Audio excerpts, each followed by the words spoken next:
네, 안녕하세요. 최승윤 작가입니다. 얼마 전에 시진핑 중국 국가 주석이 러시아 가서 푸틴을 만났죠. 왜 이 시점에 시진핑이 러시아에 간 이유에 대해서 물론 제 생각입니다. 제 생각을 이야기를 해보도록 하겠습니다. 자, 일단은 요거는 뭐 푸틴이랑 시진핑이랑 무슨 대화를 나눴느냐 하는 내용인데요. 뭐 여러 가지 막 내용들이 있기는 해요. 무슨 뭐 이번에는 양국은 각자의 이익과 뭐 주권과 영토 보전 안보에 대한 이야기도 했었고, 뭐 자기네들이 에너지 협력도 하고 뭐 이것저것 뭐 한다라고 해요. 근데 뭐 솔직하게 제 입장을 말씀을 드리자면은 별 내용은 없습니다. 네. 사실상 시진핑이랑 뭐 푸틴이랑 사이가 좋다라고 보기엔 좀 어려워요. 뭐 같은 공산권 국가이기는 하지만 애초에 미국이 중국을 지원을 했었던 이유도 러시아를 견제를 하기 위해서였거든요. 그러니까 러시아 같은 경우에는 자기네들이 공산주의의 종주국 같은 이미지고, 중국은 뭐 자기네들이 이렇게 전파한 그런 거잖아요. 그래서 한 수 아래로 보는 게 있는데, 중국은 또 자기들만의 공산주의를 이렇게 이뤄냈다라고 생각을 하기 때문에 뭐 그게 뭔 의미가 있겠냐마는, 어쨌든 사이가 안 좋았다가 지금은 이제 다시 또 미국에 맞서기 위해서 뭐 손을 잡았다라고 볼 수가 있는데, 뭐 대담에서 나온 에너지 협력이나 뭐 이런 것들도 사실상 원래 하고 있는 겁니다. 러시아 같은 경우에 이제 전쟁이 일어나고 중국이랑 인도에다가 계속 에너지는 공급을 했었죠. 뭐 중국은 싼 가격에 러시아 에너지를 계속 받았었는데, 그러니까 대담해서 해가지고 이제 뭐 하는 게 아니라 원래 하고 있던 거를 그냥 한 번 더 얘기를 했을 뿐입니다. 물론 그것도 중요하기는 하지만, 자, 그리고 중국 입장에서 러시아가 중요한 나라냐? 중요한 나라기는 하죠. 그렇지만 중국의 경제 규모가 러시아의 10배 이상이에요. 뭐 러시아보다 사실 우리나라 경제 규모가 더 크기 때문에, 물론 뭐 그 정도 규모의 나라도 중요한 나라기는 하지만 국력에서는 사실 뭐 이렇게 차이가 엄청나게 나는, 네, 그런 나라입니다. 그리고 또 경제 규모가 또 엄청나게 차이가 나기는 하지만 시진핑이 또 푸틴한테 뭐 이래라 저래라 할 수 있는 그런 입장은 아니에요. 그러니까 뭐 미국 대통령이나 이런 데들이 뭐 일본이나 우리나라 이런 나라들이 오면은 이렇게 해라 저렇게 해라 좀 중재도 하고 하잖아요. 근데 시진핑이 푸틴한테 또 자기네들이 훨씬 나라가 크다고 그럴 수 있는 위치는 아닙니다. 푸틴은 이미 30년 이상 독재를 하고 있는 사람이고, 시진핑은 이제 뭐 10년 좀 남짓 이렇게 독재 아무튼 그렇게 하고 있는 사람인데, 푸틴이 봤을 때는 뭐 우습죠. 뭐 너네가 뭐 미국한테 좀 도움 받아가지고 돈 좀 벌었다고 뭐 나한테 뭐 어떻게 할 수가 있을 것 같냐라고 해서 보면은, 그 시진핑이랑 푸틴이랑 나눈 게 이미 하고 있었던 거에 대해서 그냥 얘기를 한 거지, 시진핑이 뭐 푸틴한테 뭐 이래라 저래라 한 건 없습니다. 굳이 뭐 우크라이나에 대해서 얘기를 한 걸 보자면은, 일단은 러시아가 하고 있는 거에 대해서 뭐 전적으로 지지를 한다 뭐 이런 입장이기는 한데요. 하지만 중국의 평화 계획에 큰 관심을 기울였다. 서방과 우크라이나가 준비만 된다면 중국의 평화 계획이 사태 해결의 토대가 될 수 있다라고 이제 푸틴 대통령이 말을 했다라고 하는데요. 전 이게 사실은 가장 중요한 측면이라고 생각을 합니다. 근데 이걸 얘기를 하자면은, 그러니까 중국이 뭔가 평화 계획을 해가지고 그거를 러시아가 뭐 하는 것 같지만, 사실상 내용은 그냥 러시아 너희가 하고 싶은 대로 하세요. 그렇지만 뭐 우리는 평화적으로 지지를 할 겁니다. 약간 이런 느낌이에요. 뭐 중국의 그림에 러시아가 방향성으로 움직인다 이런 거는 전혀 없어요. 자, 그래서 저는 이거를 가장 중요하다라고 생각을 하는데요. 이번에 시진핑이 러시아에 간 이유는 바이든보다 선수를 치기 위해서입니다. 제가 지난 영상에서 말씀드렸지만, 이 다음에 미국 대선을 위해서 또 이제 경기가 침체가 되고 막 은행 지금 파산도 일어나고 여러 가지 안 좋은 일들이 있잖아요. 근데 이거에 대한 타겟책으로 우크라이나 전쟁 중재를 본격적으로 하는 게 미국이 쓸 수 있는 가장 좋은 카드 중에 하나였어요.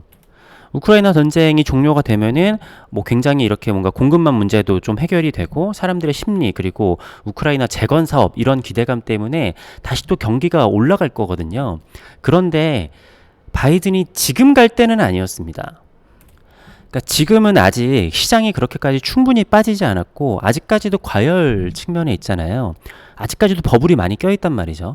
조금 더 떨어지고, 왜냐면은 지금은 뭐 은행도 파산하고 막 여러 가지 일들이 터지기 때문에 우크라이나 전쟁 중재를 해봐야 그 이슈가 좀 묻힐 수가 있어요. 오히려 조금 더 아무래도 망가질 소지들이 있기 때문에 망가진 다음에 그 다음에 하반기, 왜냐면은 2024년이 이제 대선 준비 기간이니까 그때부터 이제 막 선거 운동을 하잖아요. 그래서 2023년 중반 정도부터 우크라이나에 가서 뭔가 이렇게 러시아랑 협상을 하고 뭔가 세계의 대통령, 내가 세계에 정말 가장 영향력 있는 사람이야 라는 거를 보여주면서 그거를 중재를 했어야지, 사람들이 봤었을 때 역시 바이든 엄청난 사람이구나 라고 할 수 있었단 말이죠. 물론 거기다가 트럼프가 뭐 어떻게 할지는 모르는 거지만.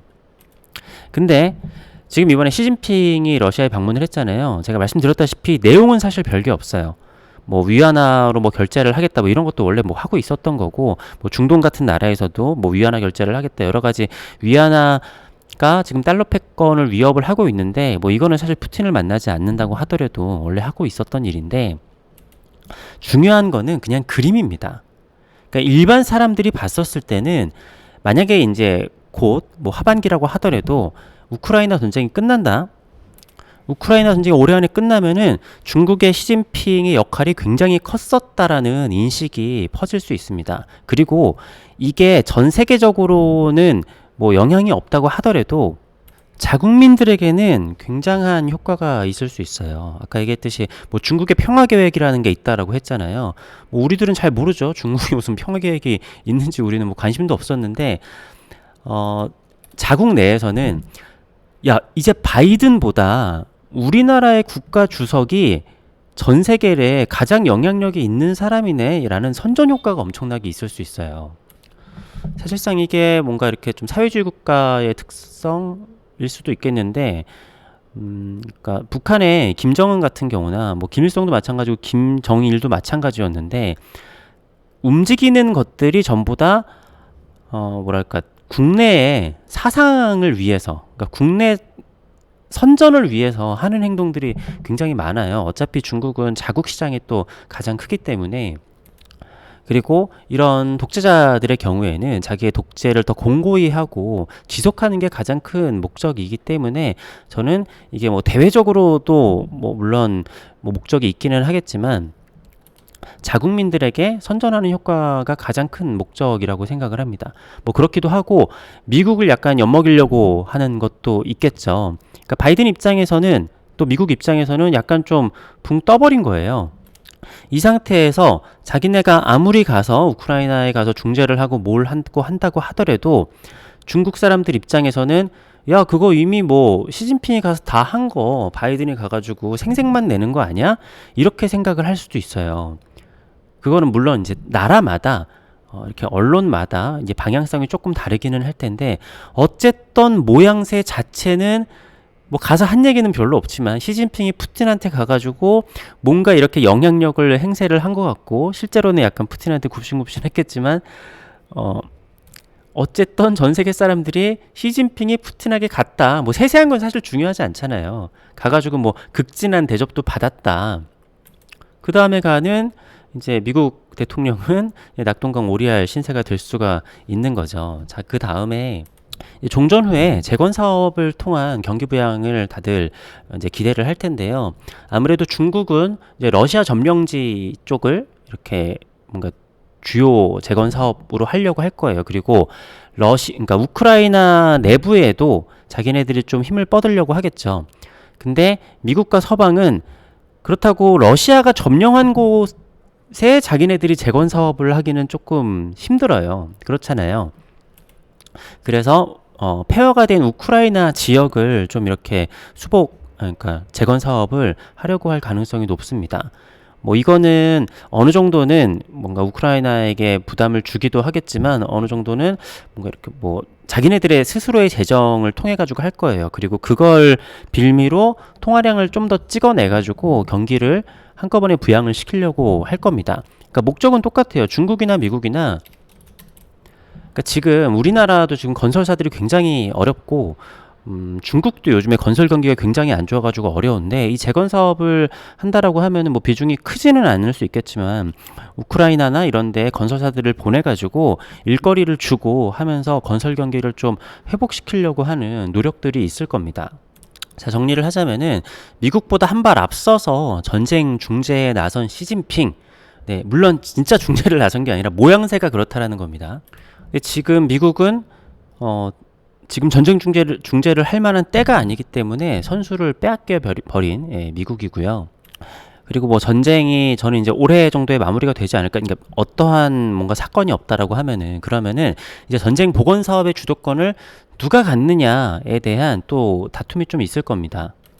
아까 말씀드렸다시피 중국 같은 경우에는 러시아든 우크라이나든 내가 다 해주겠다 뭐 이렇게 접근할 가능성도 굉장히 크고요. 미국이나 서방 세계는 우크라이나 측밖에 할 수가 없을 텐데 뭐 어쨌든 뭐 다들 서로 하고 싶을 거예요. 우리나라도 우리 건설사도 좀 보내주세요 해가지고 가서 복원 사업을 좀 하고 싶을 거예요. 어쨌든 두 나라, 미국하고 중국은 이를 계기로 경기를 살리고 싶은 목적이 굉장히 클 거예요. 중국도 양적 완화를 팬데믹 종료 이후에 조금씩 하고 있기는 하지만 그게 효과를 별로 못 보고 있고 이 재건 사업을 통해서 좀 본격적인 통화량을 늘려가지고 뭐 그럴 가능성들이 있습니다. 근데 이 통화량을 왜 늘리려고 하냐면은요. 그러니까 지금 원래 원유 같은 경우에는 달러로만 결제가 가능했었는데 지금 위안화로도 결제가 된다라는 그런 뭐 얘기들이 돌고 있잖아요. 그러니까 미국이 뭐 양아치 같기는 하지만 자기네들 뭐 전 세계에서 원유를 살려면은 기름을 살려면은 달러로만 결제를 해라라는 것을 해가지고 달러 패권을 가지고 간 거거든요. 근데 중국이 그거를 위협을 하고 있단 말이에요. 근데 어느 정도 모양새는 이제 중국이 세계의 경찰이다. 뭐 세계를 리드한다. 이런 느낌까지 좀 보여주는데 재건 사업 자체도 위안화로 결제를 하겠다라고 할 수가 있어요. 그렇게 되면은 지금 달러에 대한 신뢰도도 굉장히 무너진 상황에서 위안화로 갑자기 뭔가 이렇게 분위기가 넘어갈 수도 있습니다. 물론 아직 택도 없기는 하지만 이대로 시간이 지나면은 세상에 패권 그 화폐가 달러하고 위안화하고 두 개가 동시에 될 수도 있어요. 뭐 미국도 마찬가지고 중국도 마찬가지고 자기네들의 그 아무튼 패권을 무기로 돈을 엄청나게 찍어냈는데 여기에서 지면은 진짜 순식간에 나락으로 갈 수가 있거든요. 그래서 이 우크라이나 재건 전쟁을 통한 위안화하고 달러의 싸움도 사실은 또 굉장히 중요할 겁니다. 그래서 어떻게 보면은 지금 시장이 굉장히 안 좋기는 하지만 은행 파산들이나 뭐 그런 금융위기 것들이 조금은 있을 텐데 저는 어쨌든 이 우크라이나 중재 그 시진핑이 갔다라는 거는 제가 봤을 때는 올해 안에는 어떻게 끝난다라는 시그널로 봐요.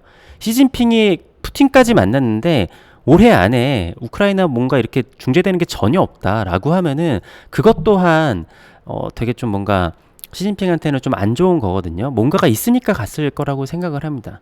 근데 물론 푸틴이 시진핑의 사정을 봐줄 만한 사람은 아니에요. 자기 맘대로 확인을 할 텐데 어쨌든 그냥 합리적으로 생각했을 땐 그러지 않을까 싶습니다. 감사합니다.